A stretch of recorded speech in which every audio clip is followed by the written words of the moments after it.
肖战进阶史，在风暴中屹立，于困境中崛起。当我们回溯肖战的进阶历程，227事件无疑是一段令人痛心疾首、不忍回望却又无法回避的过往。对于肖战本人、他的粉丝乃至整个娱乐圈而言，这段经历都堪称刻骨铭心，足以被铭刻在史册之中，成为众多艺人心中忌惮却又难以效仿的传奇篇章。说实话，我处在一个很慌张，不知所措的一个阶段。肖战曾经这样描述那段黑暗的时光，在那段日子里，无论是肖战还是他的粉丝，都仿佛置身于一场狂风骤雨之中，迷茫、无助、惶恐。2020年2月24日，一篇名为《下坠》的同人文，如同一颗引爆舆论的炸弹，引发了这场震撼各大圈子的网络风暴。文章以肖战为原型，塑造了一个性别认知障碍的女性角色，这一设定激起了肖战粉丝的强烈不满，从而掀起了一场轰轰烈烈的捍卫肖战形象的网络之战。然而，粉丝的这一行为却触动了同人圈以及其他各大圈层，甚至包括部分路人网友的敏感神经，最终演变成为一场所谓的227大团结，联合起来抵制肖战及其粉丝。确切地说，这是一场前所未有的网络暴力事件。关于事件的具体过程，实在太过沉重与不堪，我实在于心不忍在此复述。更多的，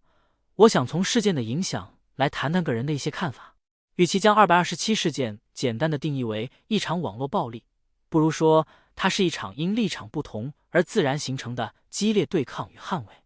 在这个过程中，有偏激的情绪、激烈的冲突、激烈的抗辩，当然也不乏某些不同程度借势而起的预谋。当局面失控，肖战及其团队的作为或不作为，在某种程度上似乎都显得不再那么重要，因为这样的浩劫在娱乐圈可谓史无前例，没有先例可供参照，也难以寻得真正的破解之法。即便换到今时今日，若同样的情况突发，或许结果依然难以改变。毕竟，危机的降临从不以人的意志为转移，也不会因人为的干预而轻易扭转。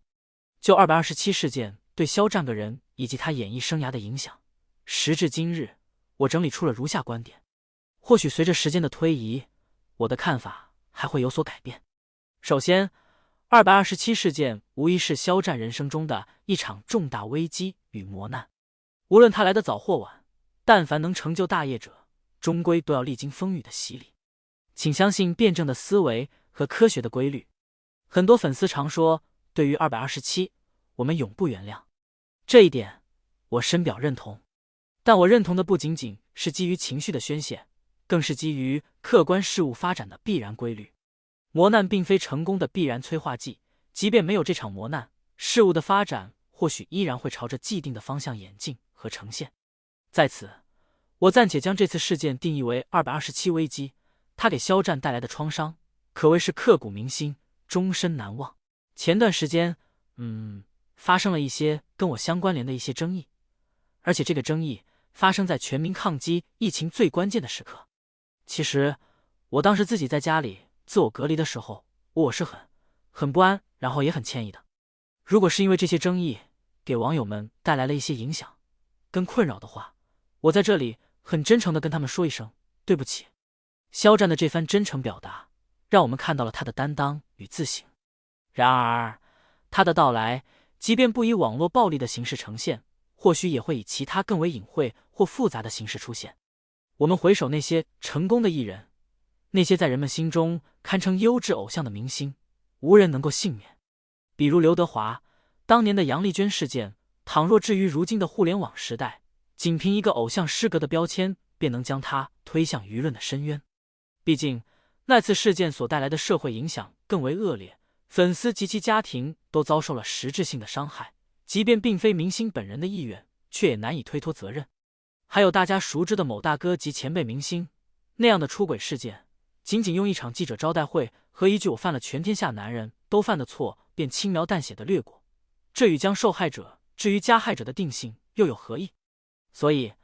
227事件对于肖战而言，犹如一场炼狱之旅。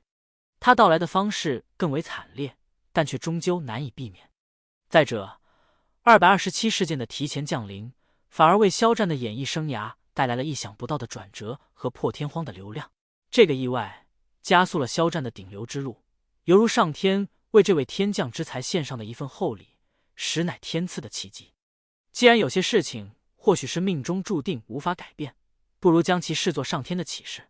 在刚刚爆火之时便遭遇如此恶性的危机事件，能够顽强挺过来的必定是胸怀大志、能成大事之人。危机越早发生，越能起到提前规避日后更大风险的作用。经过这一番折腾，肖战的粉丝群体经历了一次大洗礼，得以彻底提纯，同时也吸引了众多路人粉的关注与支持。这为他在涅槃重生后的爆发式崛起找到了心理上的根源和动力。总之，227事件是肖战人生中的危机，是他演艺道路上的磨难。我们不忍回望，却又始终无法跨越。它对于肖战而言，具有足以载入史册的深刻意义。只是当下的我们，更愿意用轻舟已过万重山来寻求一丝释怀。肖战，他在这场风暴中屹立不倒，在困境中顽强崛起。他用自己的坚韧、勇气和才华，向世人证明了他的不屈与强大。他的经历让我们明白，真正的强者能够在黑暗中坚守光明，在风雨中砥砺前行。相信未来的肖战将继续在演艺的道路上绽放更加耀眼的光芒，书写属于他的辉煌篇章。他是我们心中的勇士，是永远值得我们敬仰和支持的榜样。肖战进阶史，于至暗时刻坚守，助王者归来传奇。当我们追溯肖战的进阶历程，有那么一段黑暗至极的时期，虽然仅仅持续了10个月，却漫长到仿佛能将时间凝固，令人几近窒息。其实我当时自己在家里自我隔离的时候，我是很不安，然后也很歉意的。肖战的这句心声至今仍萦绕在每一位喜爱他的人的心头。或许在外人眼中，那10个月是对肖战的封杀期，但在每一个真心喜欢肖战的人心里，那是他的隐忍与蛰伏，是对未来王者归来的坚定期待。天知道这10个月对于肖战而言是怎样一番刻骨铭心的经历。他大龄素人出道，却能一举成名，本应是星途璀璨，却因227事件的爆发，整个人陷入了迷茫与困惑之中。我觉得不仅仅是对他们，更多的是打扰到我身边的朋友，甚至是我的家人，对我的家人做出一些伤害。肖战在后来的采访中提及这段过往时说道，其实不是委屈，更多的是想不通。于是作为公众人物的肖战，面对这铺天盖地的舆论风暴，百口莫辩。然而他选择了坚强，选择了默默承受。他渴望成为一个更坚强、更强大的人。肖战的工作室于3月1日做出回应，表达了遗憾和歉意，同时也呼吁大家理智追星。在全国齐心对抗疫情的时期，肖战居家隔离，努力为社会传递正能量。我们看到，在肖战为数不多的微博动态里，4月10日他发布了一张红梅花的图片，25日发了一张光点的图片，并委婉地表达了接受善意批评和指正的态度。27日，当何炅因此事被牵连谩骂时，他再次发声，表明给大家添堵了，别伤害到别人。紧接着5月10日，肖战更新动态，这一次的表态明确且真诚，他希望所有人把学业、工作、生活都放在追星前面，尽好自己的责任和义务，遵守职业规范和行业底线，喊出我不需要应援。这短短1个多月里，肖战的几次回应，无论是言辞还是情绪，都是层层递进的。他忍耐着不解、愤怒和无奈，这些复杂的情感在他的文字中，观者都能深切地感受到。是房檐跟屋梁把生活压得再低，但是我觉得他还是有另外一片天空的。肖战的这份坚韧与不屈令人动容。希望我不需要应援这几个字，天知道他需要多大的勇气才能敲打出来，这其中蕴含着一种旷世的孤独和决绝。从后来的中新经纬采访中，肖战也诚恳地谈起了对227事件的解读，以及自己应担负的责任和义务。如果是因为这些争议给网友们带来了一些影响跟困扰的话，我在这里很真诚地跟他们说一声对不起。他从未逃避，一直在努力表态，只是这个世界有时并未给予他充分表达的机会。紧接着，圈层大团结，大规模举报抵制，竞争对手落井下石，资本撤离，肖战仿佛惊弓之鸟，成为众矢之的。一时间，多个品牌终止合作，各种活动纷纷取消，在播剧和带播剧被各路群体疯狂打低分、刷恶评。其中有2件事情，想必任何一个肖战粉丝都难以忘怀，也是这10个月中最令人痛心的记忆。一是肖战顶着巨大的压力履行之前的合约，参与《青春环游记》的录制，变化的太快了，太突然了。其实很多时候是被动的，被人推着往前走，就是那种感觉特别的强烈。尽管在节目中他小心翼翼、极尽所能的配合节目组以呈现最佳效果，但是最终播出时却遭遇了一剪梅。也因此，肖战被封杀的舆论仿佛被坐实，疯传得沸沸扬扬。而最令人愤恨的是，1年后网络中却流出了关于肖战未播视频的内容，引发了众多粉丝及路人的质疑，认为这是节目组看到肖战流量回暖，恰逢招商时期，便使出这一招贼喊捉贼。蓝台的势力手段被展现得淋漓尽致。2是肖战参加纪念曹禺110周年特别行动的主题活动，原本的直播活动因肖战的参与获得了比以往更大的关注度，不仅带火了肖战同款蓝色卫衣，更令万芳老师的剧本集《冬之旅》卖断货。可是最后的大合影中，肖战却沦为边角位置。据知情人士透露，肖战当天之所以蹲在最边角，就是为了给后期留出裁掉自己的空间。他这懂事的令人心疼的模样，让人心酸不已。尽管这2件事成为肖战粉丝心中永远的痛，但不得不说，这些事件也恰恰证明了肖战的流量和影响力在很多媒体和路人心中的强大冲击力。他们最终领略到了什么叫真正的内娱清流，什么叫正能量艺人效应。肖战蛰伏的这10个多月，诠释了真正的王者不灭。他在黑暗中坚守，在困境中砥砺前行。他的传奇从那一刻起全面开启，并将一直延续下去，永不停歇。肖战，他是黑暗中的明灯，是寒风中的傲眉，是逆境中永不言败的勇士。他用自己的坚持和努力，书写着属于自己的辉煌篇章。他的故事激励着无数人，在面对困难和挫折时，永不放弃，勇往直前。相信在未来的日子里，肖战将继续散发着他独特的光芒，照亮整个娱乐圈，成为永恒的传奇。肖战进阶史，光点之光，照亮进阶之路。在追溯肖战的进阶历程时，光点这首单曲的重要意义绝对不容略过。直至今日，肖战的社交账号头像依旧沿用着他亲手设计的那朵花朵形心脏，这一独特的图案象征着希望与前行，更蕴含着劫后余生的释然与光明。光点的销售成绩所创造的奇迹，至今仍令内娱为之震惊与破防。2020年4月25日，在零预热、零宣传的情况下，单曲《光点》悄然上线，短短2个小时，销量便突破400万，短短4天，销量更是暴涨至1亿。他一举斩获 QQ 音乐巅峰畅销榜年榜第1，华语新专辑销量第1，在全球数字单曲畅销榜中位居第7，创下了中国歌手史上最为耀眼的成绩。这样辉煌的战绩，对于当时的内娱而言，堪称殿堂级的记录。蓦然能够想象，这样一支看似普普通通的电音歌曲，竟能蕴含如此巨大的能量。甚至有不少音乐人对其表示质疑和不屑。然而，他们殊不知，这支单曲绝非能用普通的视角去审视，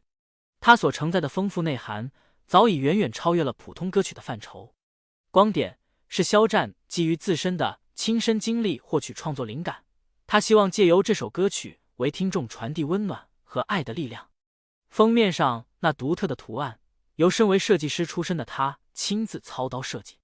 静脉和动脉的连接处是心脏，蓝红线条交错组成了爱的形状，而爱正是光的原点。相信在聆听这首歌的歌词时，我们能够捕捉到诸多信息，无一例外，仿佛都烙印着肖战的痕迹。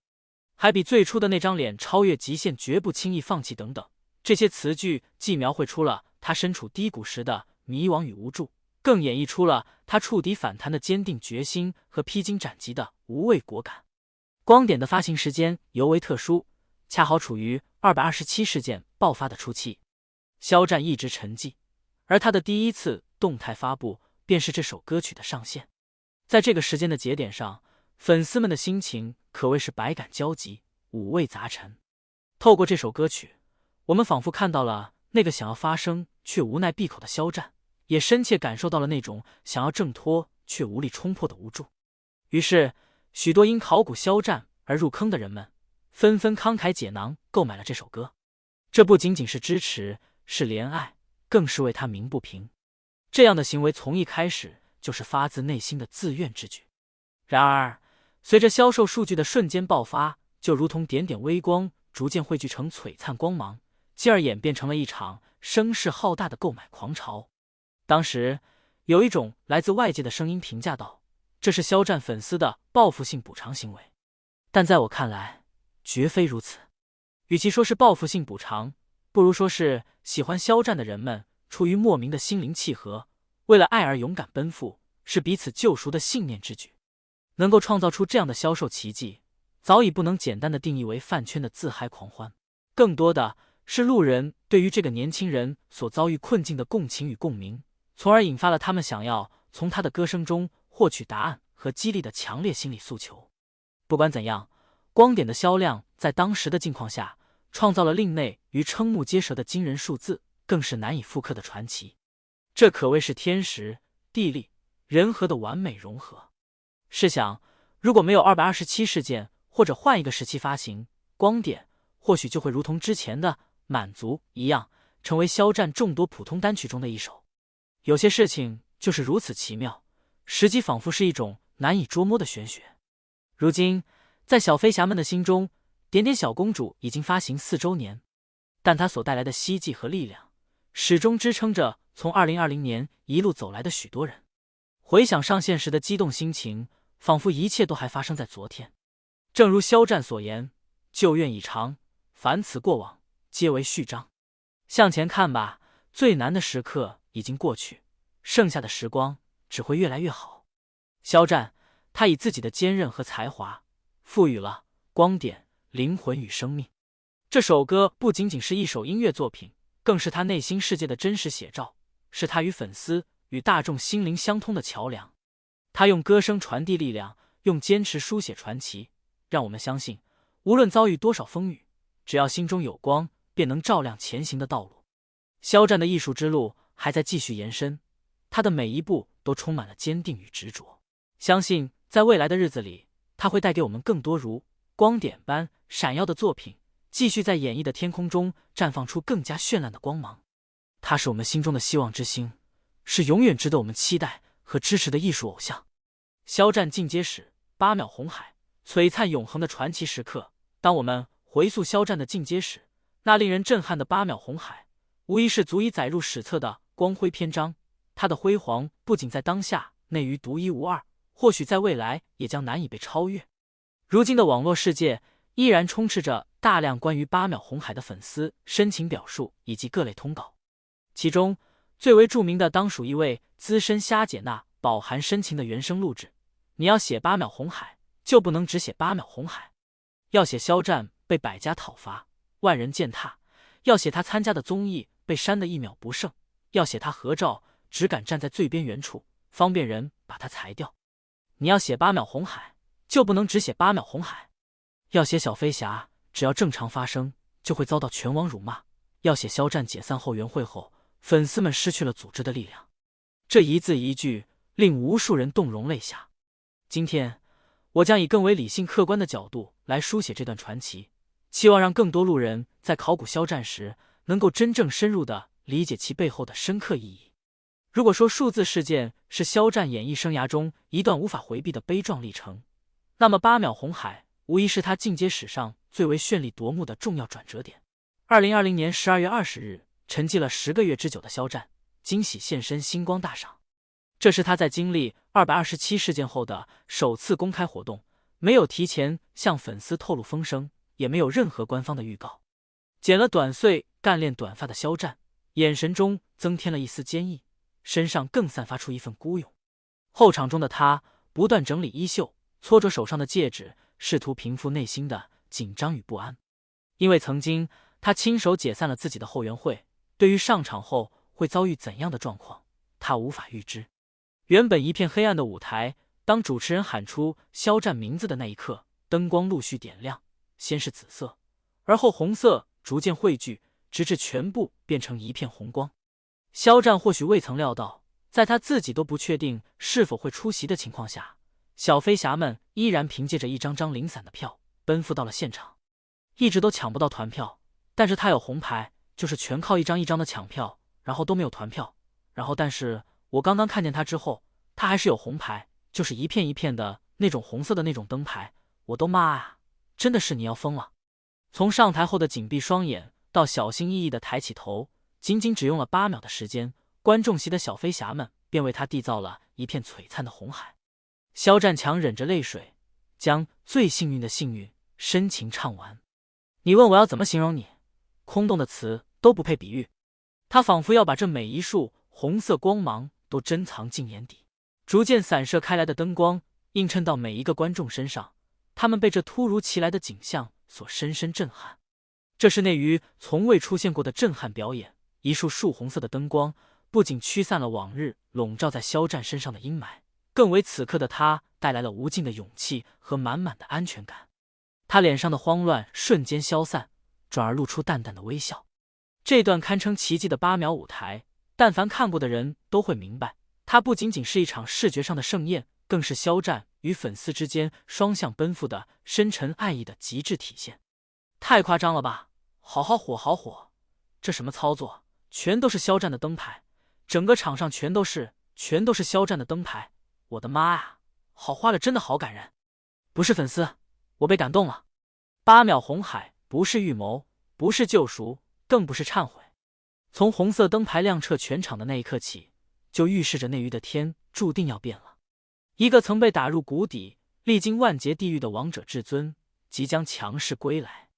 于是8秒红海的出现，标志着被迫沉寂10个月的肖战全面回归观众的视线。他的人气热度不仅没有衰减，反而愈发高涨，粉丝群体更加庞大，忠诚度更是坚如磐石。从市场数据来看，肖战的影视资源和商务资源不仅没有降级，反而稳步提升。从人文口碑和社会影响力的角度，引发路人和官方媒体纷纷对肖战进行考古，零瑕疵的他因此圈粉无数。总之，8秒红海是肖战用人格魅力征服市场的最佳例证，也是他踏上全新征程的关键拐点。不仅如此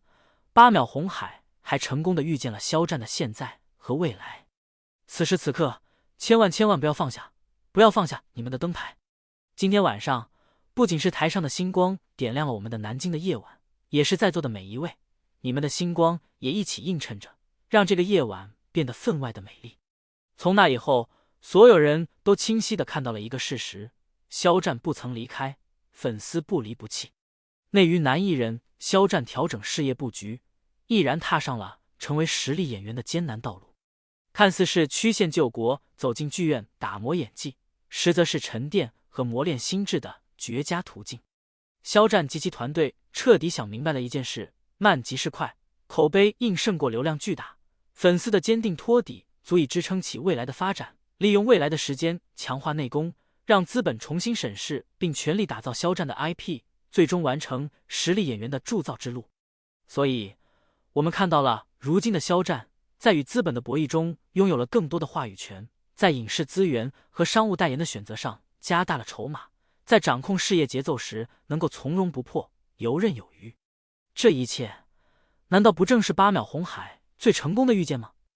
肖战，他是内娱的璀璨之星，是粉丝心中的永恒灯塔。8秒红海是他传奇之旅中的一座丰碑，见证了他的坚韧，他的魅力，以及他与粉丝之间坚不可摧的情感纽带。相信在未来的日子里，肖战将继续闪耀，创造更多的辉煌，书写属于他的不朽传奇。